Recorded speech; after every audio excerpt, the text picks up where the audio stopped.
ये शो हम एक ऐसे वक्त में कर रहे हैं जब फेस्टिव सीज़न अपने फुल मूड में जा रहा है और हमें लगता है कि अब वैसे तो कुछ इश्तिहार लगातार हमें दिखते ही रहते हैं अखबारों में, लेकिन आने वाले वक्त में उनकी जो संख्या है वो बहुत ज़्यादा बढ़ जाएगी। फ्रंट पेज एडवर्टाइज बड़े बड़े दिखेंगे प्रॉपर्टीज़ के और लोग खरीदना भी चाहते हैं क्योंकि हम देख रहे हैं लगातार सेल्स के अच्छे नंबर। तो I think most of the country जितने भी बड़े मार्केट है वहाँ से आ रहे हैं।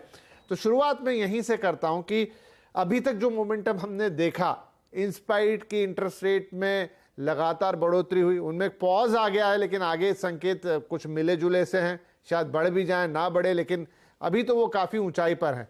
सेकेंडली रेट लगातार बढ़ रहे हैं, कुछ मार्केट में तो अब हम कह सकते हैं कि महंगा होना शुरू हो गया है। पहले तो ये था कि मॉडरेट इंक्रीज है, उतनी नहीं है जितनी हो जाती थी, लेकिन अब शायद वो धीरे धीरे महंगे की तरफ जा रही है। तो क्या ये जो 3-4 महीने रहेंगे फेस्टिव सीजन के, इसमें मौके बनेंगे लोगों के लिए घर खरीदने के, in spite of all the reasons जो मैंने आपको गिनाए?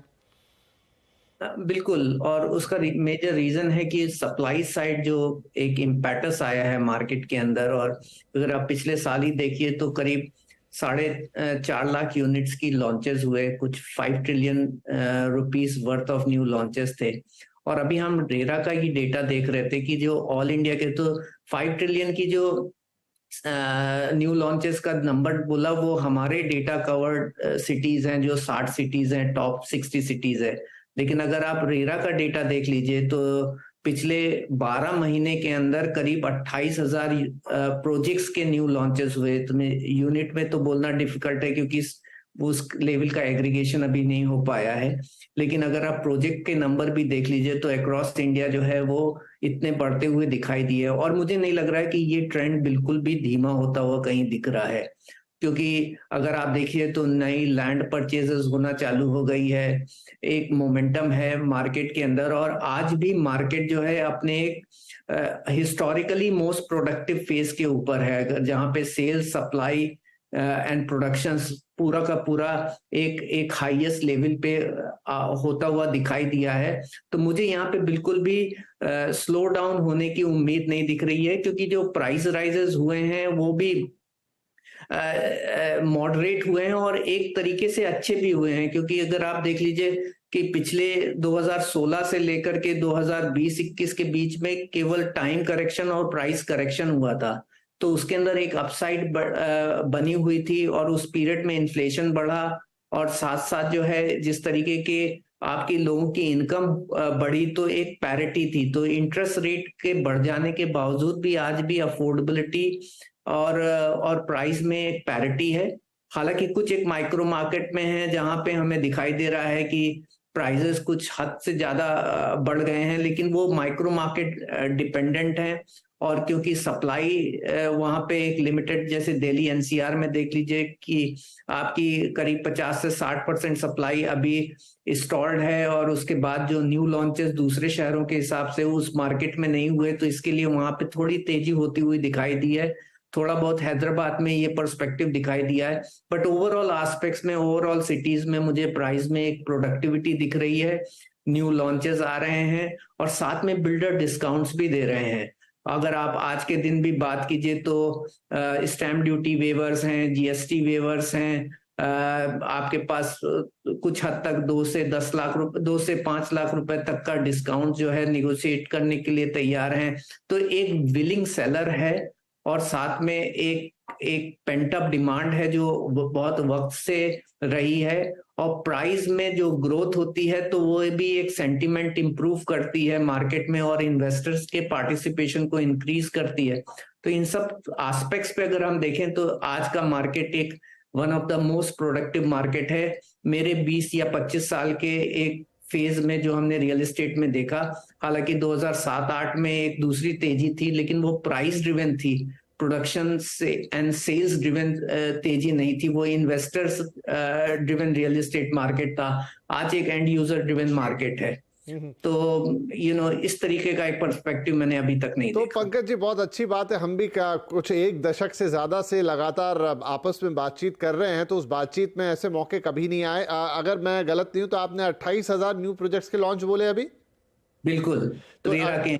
हाँ जी, रेरा, वो भी रेरा नंबर्स के हिसाब से तो 28,000 प्रोजेक्ट्स का एक साथ आना, कभी तो हम देखते थे 28,000 यूनिट्स का होता था, लेकिन 28,000 प्रोजेक्ट अगर आ रहे हैं तो डेफिनेटली एक गहरा मार्केट असेसमेंट उसमें होगा और वो डिमांड के मुताबिक ही चीज़ें बन रही होंगी, तो सारी चीज़ें अच्छी। पंकज जी, एक और सवाल मेरे मन में आता, मैं सवाल पूछता हूँ बार बार, लेकिन वो हर बार मुझे ऐसा लगता है कि शायद उसके उत्तर में हमें और गहरा जाना चाहिए कि ठीक है, एक बात समझ में आती है कि रेरा लॉकडाउन और जो सब कुछ हुआ उन सब से ये समझ में आया, जो पैंडेमिक आया, कि भाई घर एक बहुत इंपॉर्टेंट चीज़ है और ख़रीदना चाहिए, लेकिन सिर्फ इतना समझ में आ जाने भर से काम नहीं चलता, क्योंकि एक महंगी बाइंग है, ये बहुत जीवन का सबसे बड़ा परचेज़ है और इसके लिए वो सारे बॉक्सेस राइट होने चाहिए कि आपके पास डाउन पेमेंट के लिए भी पैसे हों, आप अगर ईएमआई पे ले रहे हो इस समय, तो क्योंकि मेजॉरिटी में जो है वो रियल बायर्स हैं और उनमें से ज़्यादातर लोग ईएमआई पे ही घर लेने में सक्षम हो पाते हैं,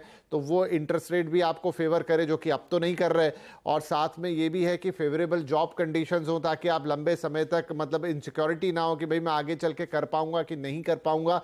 तो क्या ये इंस्पाइट के इंटरेस्ट रेट बढ़ रहे हैं, इंस्पाइट की दाम बढ़ रहे हैं, जॉब सिनारियो बुरा नहीं है, तो मैं कहूँगा बहुत अच्छा भी नहीं है, क्योंकि ग्लोबली चीज़ें अभी भी स्टेबल नहीं है, लेकिन बावजूद उसके वो जो एक मोमेंटम है वो बन गया है तो बन गया है। क्या इसमें आज और कोई नया जवाब आप देना चाहेंगे?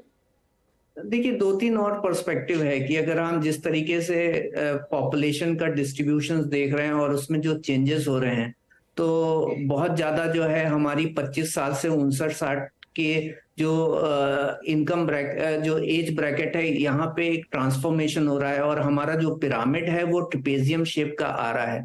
और ये जो सेगमेंट है, सैलरी सेगमेंट है और एज ब्रैकेट सेगमेंट है, ये ज्यादातर रियल एस्टेट प्रॉपर्टी के परचेजेस में पार्टिसिपेट करता है और हमारी फैमिली के साइजेस भी छोटे होते जा रहे हैं, इसके लिए घर की जो है जरूरतें भी बढ़ती चली जा रही है। दूसरी बात है, अगर हम दूसरे पर्सपेक्टिव में देखें, जो इंडिया एक ब्राइट स्पॉट की तरीके से इमर्ज हो रहा है, हालांकि ग्लोबल नेगेटिविटी है, लेकिन इंडिया के पॉइंट ऑफ व्यू से आज भी अगर आप दूसरे लोगों की रेटिंग देखिए और जो ग्रोथ के पर्सपेक्टिव दिख रहे हैं, वो आज भी वापस से एक अच्छे हैं और one of the fastest growing economy की तरफ डायरेक्शन देख रहे हैं। और हमें जीएसटी के नंबर और बाकी जो इकोनॉमिक प्रोडक्शंस के नंबर हैं उससे भी दिख रहा है कि हम एक अपसाइड के डायरेक्शन पे रहे हैं। और दूसरा पॉइंट ये भी आप देखिए कि 2016 से 2021 के बीच में प्राइसेस में मॉडरेशन हुआ और डिक्लाइन हुआ। उस पीरियड में अगर आप 6% 7% का इन्फ्लेशन देख लीजिए, तो हमारी प्राइस जो है आज के दिन अफोर्डेबिलिटी से जो है बेटर है, लाइक अफोर्डेबिलिटी प्राइस से बेटर है। और यही कारण है कि इंटरेस्ट रेट जो 7% से बढ़कर के 9-9.5% तक पहुंचे, उसको मार्केट ने एब्जॉर्ब कर लिया, क्योंकि हर एक आदमी घर खरीदना चाहता है। सोशल सिक्योरिटी की बात होती है। पहले ये हो गया था कि गैप इतना ज्यादा बढ़ गया था प्राइस और अफोर्डेबिलिटी में कि उसके पास अफोर्डेबिलिटी नहीं थी, जो घर उसकी चाहत थी और जो वो अफोर्ड कर सकता था वो खरीद नहीं पाता था, क्योंकि उसकी इनकम की एलिजिबिलिटी। और यही कारण थी कि अगर आप 2008 से 2016 का पीरियड देख लीजिए, तो जो बायर था उसकी एज 30 साल से बढ़ के 45 साल हो गई थी, क्योंकि अपनी 20% की इक्विटी को अर्जित करने के लिए उसे 15 से 20 साल लगते थे।